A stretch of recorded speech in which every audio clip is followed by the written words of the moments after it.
and funding are the two most resources that is lacking when it comes to climate reporting.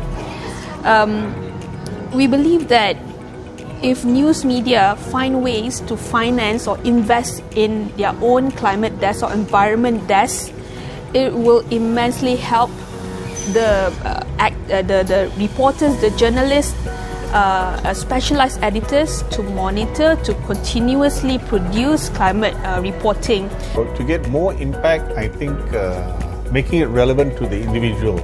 So one of the challenges or one of the things we can do to make it more reporting is solutions. Solutions can often involve the community and the individual. So we can integrate solutions journalism to make it more impactful for individuals and communities.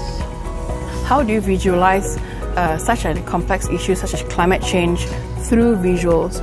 So one of the best way is dissecting it and going on the ground, and how does it affect layman people like you and I, for example. That is how one of the ways to make it relatable, that people relate.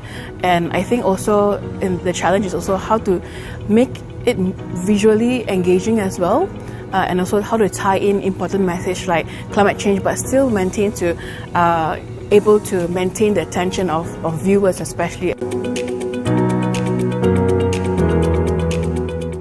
Today's sessions is something very important for us to make our news more efficient and effective, fruitful in various ways. So Sri Lanka Rupawahini Corporation always try to cater our local communities as well as international communities.